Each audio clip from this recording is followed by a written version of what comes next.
Hello, good morning students. आप सभी का स्वागत है। 11th क्लास के स्टूडेंट्स के लिए हमारा चैप्टर चल रहा है हाइड्रोकार्बन और आज की इस वीडियो में हम पढ़ेंगे बेंजीन की अनुनाद संकल्पना। क्या होता है अनुनाद? तो प्यारे विद्यार्थियों, अपनी कॉपी और पेंसिल निकाल लीजिए और शुरू करते हैं आज का हमारा टॉपिक। देखो, जो बेंजीन का अणु होता है ये असामान्य व्यवहार प्रदर्शित करता है। बेंजीन यौगिक असामान्य व्यवहार प्रदर्शित करता है। असंतृप्त यौगिक होते हुए भी ये संतृप्त यौगिकों के समान प्रतिस्थापन अभिक्रियाएं देता है और असामान्य अस्थायित्व प्रदर्शित करता है। तो बेंजीन के इस असामान्य व्यवहार की व्याख्या अनुनाद के द्वारा की जाती है। देखो क्या होता है अनुनाद। बेंजीन को निम्न दो कैलकुलेट संरचनाओं के द्वारा प्रदर्शित करना संभव है। कैलकुले संरचना ए और कैलकुले संरचना बी। बेंजीन को इन दो कैलकुले संरचनाओं के द्वारा निरूपित किया जा सकता है इस प्रकार से। इसमें ये double bond single bond, double bond single bond, ये डबल बॉन्ड सिंगल बॉन्ड, ये कहलाती है कैलकुलेट संरचना ए। और इसमें डबल बॉन्ड इधर कर दीजिए, ये डबल बॉन्ड यहाँ कर दीजिए, ये डबल बॉन्ड यहाँ कर दीजिए। ये संरचना कहलाती है कैलकुलेट संरचना बी। तो बेंजीन अणु को इन दो कैलकुलेट संरचनाओं के द्वारा प्रदर्शित करना संभव है। देखो, अगर हम इसमें परमाणुओं की स्थिति देखें तो ये पहला, दूसरा, तीसरा, चौथा, पांचवा, ये छठा कार्बन, और ये पहला, दूसरा, तीसरा, चौथा, पांचवा, छठा कार्बन। देखो, बेंजीन को इन दो संरचना सूत्रों के द्वारा, दो कैलकुलेट संरचना सूत्रों के द्वारा निरूपित किया जा सकता है। इन दोनों संरचना सूत्रों में परमाणुओं की जो स्थिति है, परमाणुओं की स्थिति तो समान है, परंतु जो बंध है, बंधों की स्थिति भिन्न है। देखो, इस संरचना में पहले दूसरे कार्बन के बीच में डबल बॉन्ड है, इस संरचना में पहले और दूसरे कार्बन के बीच में सिंगल बॉन्ड है। जहां पर इस संरचना में डबल बॉन्ड है वहां पर इस संरचना में सिंगल बॉन्ड है। तो बेंजीन को इन दो संरचना सूत्रों के द्वारा प्रदर्शित किया जा सकता है और बेंजीन के अधिकांश गुणों की व्याख्या इस संरचना सूत्र के द्वारा की जा सकती है। और इसी प्रकार से बेंजीन के अधिकांश रासायनिक गुणों की व्याख्या इस संरचना सूत्र के द्वारा भी की जा सकती है। मतलब बेंजीन के 95% से भी ज़्यादा गुणों की व्याख्या जो है, कहने का मतलब बेंजीन के अधिकांश गुणों की व्याख्या ये संरचना सूत्र भी करता है और बेंजीन के अधिकांश गुणों की व्याख्या ये संरचना सूत्र भी करता है। परंतु बेंजीन के सभी गुणों की व्याख्या, पूरे 100% गुणों की व्याख्या न तो इस संरचना सूत्र के द्वारा की जा सकती और न ही बेंजीन के सभी गुणों की व्याख्या इस संरचना सूत्र के लिए, इस संरचना सूत्र के द्वारा की जा सकती। तो इसका मतलब ये हो गया कि बेंजीन अणु के लिए न तो ये संरचना सूत्र न ये संरचना सूत्र पूर्ण रूप से ये सत्य नहीं है। बेंजीन के लिए न तो ये संरचना सूत्र न ही ये संरचना सूत्र पूरा 100% सत्य नहीं है, सही नहीं है। देखो, जैसे इसको हम इस तरीके से देखते हैं। देखो, जो कार्बन कार्बन सिंगल बॉन्ड होता है, कार्बन कार्बन सिंगल बॉन्ड की जो लंबाई होती है वो 154 पिकोमीटर होती है। कार्बन कार्बन सिंगल बॉन्ड की लंबाई 154 पिकोमीटर होती है। और जो कार्बन कार्बन डबल बॉन्ड होता है, कार्बन कार्बन डबल बॉन्ड की जो लंबाई होती है वो 134 पिकोमीटर होती है। जैसे ये है CH3CH3, ये क्या है एथेन। एथेन में कार्बन कार्बन जो सिंगल बॉन्ड होता है इसकी लंबाई 154 पिकोमीटर होती है। और जैसे ये CH2 डबल बॉन्ड CH2, ये एथिलीन है, इसमें कार्बन कार्बन डबल बॉन्ड की लंबाई जो होती है वो 134 पिकोमीटर होती है। तो उस हिसाब से देखें तो यहाँ भी ये जो कार्बन कार्बन डबल बॉन्ड है इसकी लंबाई होनी चाहिए 134 पिकोमीटर, और ये जो सिंगल बॉन्ड है इसकी लंबाई होनी चाहिए 154 पिकोमीटर। लेकिन वास्तव में बेंजीन में सभी कार्बन कार्बन बंधों की जो लंबाइयाँ होती है ना वो बराबर होती है। इस संरचना सूत्र के अनुसार तो कार्बन कार्बन इस बंध की लंबाई अलग होनी चाहिए, डबल बॉन्ड की लंबाई अलग होनी चाहिए। लेकिन वास्तव में होता क्या है कि बेंजीन में सभी कार्बन कार्बन बंधों की लंबाई जो होती है, बेंजीन में ये जो कार्बन कार्बन बॉन्ड होते हैं सबकी जो लंबाई होती है वो 139 पिकोमीटर होती है। मतलब ये लंबाई जो है ये सिंगल बॉन्ड से तो ये लंबाई कम है, और डबल बॉन्ड से ये लंबाई ज़्यादा है। तो इसका मतलब ये हो गया कि बेंजीन अणु में ये जो सिंगल बॉन्ड है ये वास्तव में सिंगल बॉन्ड नहीं है, इसमें डबल बॉन्ड का लक्षण होता है।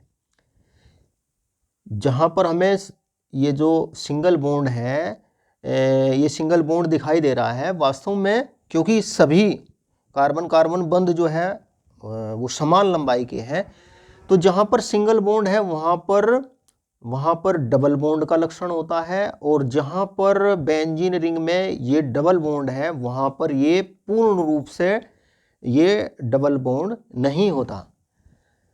तो इसका मतलब ये हो गया कि जो बेंजीन अणु होता है वो एक ऐसी अवस्था में रहता है जो इन दोनों संरचना सूत्रों का मिश्रण होती है। बेंजीन अणु एक ऐसी अवस्था में रहता है जो इन दो संरचना सूत्रों, ये जो दो कैलकुलेस संरचना सूत्र है इनका मिश्रण होता है, और अणु की वो अवस्था कहलाती है अनुनाद संकर। अणु की वो अवस्था कहलाती है अनुनाद संकर। अनुनाद संकर देखो इसमें जहाँ पर डबल बॉन्ड है वहाँ पूरा डबल बॉन्ड नहीं है, इसे डॉटेड लाइन के द्वारा प्रदर्शित करते हैं, और जहाँ पूरा सिंगल बॉन्ड है वहाँ पूरा सिंगल बॉन्ड नहीं है, उसमें डबल बॉन्ड का लक्षण होता है। तो इस प्रकार से बेंजीन रिंग में ये बेंजीन की जो ये वलय होती है इसके अंदर एक ये सर्कल बनाते हैं, वृत्त बनाते हैं, डॉटेड सर्कल, या इसको पूरा वृत्त बनाते हैं इस तरीके से, या तो इसको इस सर्कल को डॉटेड बनाते हैं या इस सर्कल को बनाते हैं पूरा सर्कल बनाते हैं, इसको वृत्त बनाते हैं। तो ये जो संरचना है ये बेंजीन अणु की ये वास्तविक संरचना को प्रदर्शित करती है, और इसको कहते हैं अनुनाद संकर। बेंजीन की अनुनाद संकल्पना के अनुसार बेंजीन अणु एक ऐसी अवस्था में रहता है जो इन दो कैलकुलेस संरचनाओं ए और बी की माध्यमिक अवस्था होती है, या संरचना ए और बी की माध्यमिक संरचना होती है। और इस माध्यमिक संरचना को, या कहें बेंजीन अणु की जो ये माध्यमिक अवस्था होती है उसको कहते हैं अनुनाद संकर, और इस घटना को ही कहते हैं अनुनाद। अनुनाद मतलब जिसमें अणु की जो वास्तविक जो संरचना होती है वो कई संरचना सूत्रों का मिश्रण होती है। और ये जो अनुनाद संकर होता है, अनुनाद संकर में जो पाई इलेक्ट्रॉन होते हैं ना, पाई इलेक्ट्रॉन पूर्ण रूप से विस्थानीकृत होते हैं। पाई इलेक्ट्रॉन पूर्ण रूप से विस्थानीकृत, डीलोकेलाइड लोकेलाइज्ड होते हैं।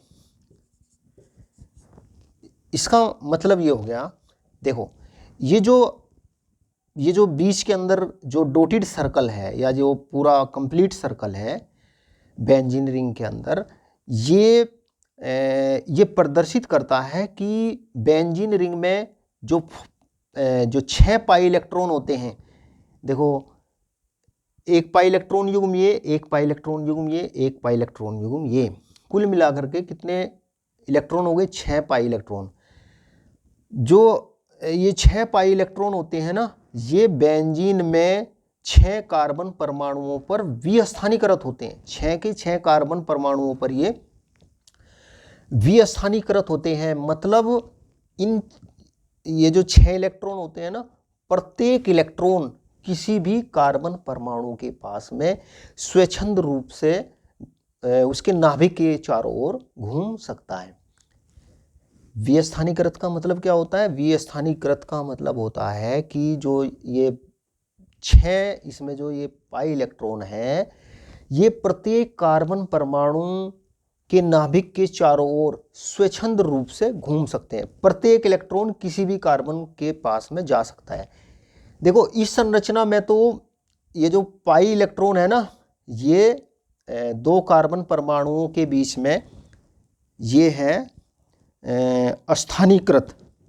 ये 2 कार्बन परमाणुओं के बीच में स्थानीकृत है, लोकेलाइड है। मतलब ये जो पाई इलेक्ट्रॉन है ना, ये केवल इस कार्बन और इस कार्बन के नाभिक के चारों ओर घूम सकते हैं। लेकिन जो अनुनाद संकर होता है, अनुनाद संकर में ये संरचना तो ये प्रदर्शित दिखा रही है कि यहाँ पर ये जो पाई इलेक्ट्रॉन युग्म है, ये 2 कार्बन परमाणुओं के बीच में स्थानीकृत है। केवल इन 2 कार्बन परमाणुओं के चारों ओर, नाभिक के चारों ओर ये इलेक्ट्रॉन युग्म घूम सकता है। लेकिन यहाँ पर ये जो वास्तव में होता क्या है कि ये कुल मिलाकर के ये जो 6 पाई इलेक्ट्रॉन है, ये स्थानीकृत न होकर के ये 6 के 6 कार्बन परमाणुओं पर विस्थानीकृत होते हैं। मतलब 6 में से कोई सा भी इलेक्ट्रॉन किसी भी कार्बन परमाणु के नाभिक के चारों ओर वो घूम सकता है। तो ये जो अनुनाद संकर होता है, ये बेंजीन की वास्तविक संरचना को प्रदर्शित करता है। और ये जो संरचना ए और बी है, ये संरचना कहलाती है अनुनाद संरचनाएं। ये संरचनाएं कहलाती है अनुनाद संरचनाएं, या इनको कहते हैं योगदान, अनुनाद में योगदान करने वाली संरचनाएं। और या इनको बोलते हैं कैनोनिकल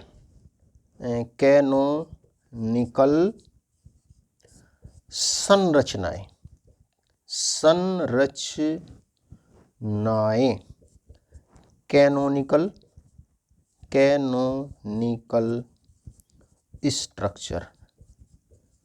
कैनोनिकल स्ट्रक्चर। जो अनुनाद संरचना, जो अनुनाद संकर होता है, वो इन अनुनाद संरचनाओं का अनुनाद संकर होता है। और देखो ये जो संरचनाएं है ना, ए और बी, ये संरचनाएं केवल काल्पनिक संरचनाएं हैं। ये केवल काल्पनिक संरचनाएं हैं। बेंजीन अणु की जो वास्तविक संरचना होती है वो ये होती है। बेंजीन अणु केवल इस अवस्था में रहता है। हालांकि जो रासायनिक गुणों की व्याख्या की जाती है इन संरचनाओं के द्वारा वो आसानी से की जाती है, लेकिन ये केवल काल्पनिक संरचनाएं होती है। बेंजीन अणु के सभी गुणों की व्याख्या इस अनुनाद संकर के द्वारा की जाती है। तो बेंजीन की अनुनाद संकल्पना क्या हुई? बेंजीन की अनुनाद संकल्पना यही है कि बेंजीन को इन 2 कैकुले संरचनाओं के द्वारा प्रदर्शित किया जाता है, लेकिन इनमें से कोई भी संरचना बेंजीन के अणु की सभी गुणों की व्याख्या नहीं करती। तो अनुनाद संकल्पना के अनुसार, इसको नोट करिए, अनुनाद संकल्पना के अनुसार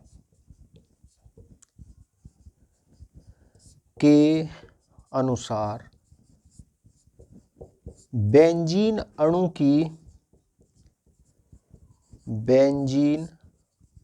की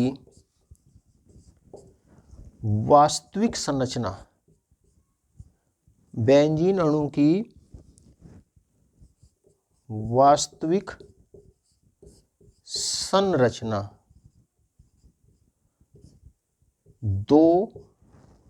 बेंजीन अणु की वास्तविक संरचना दो केकुले संरचनाओं A और B का अनुनाद संकर है, रेजोनेंस हाइब्रिड अनुनाद संकर है। अर्थात संरचना A और B की माध्यमिक संरचना है, A और B की माध्यमिक संरचना है। अर्थात बेंजीन अणु एक ऐसी अवस्था में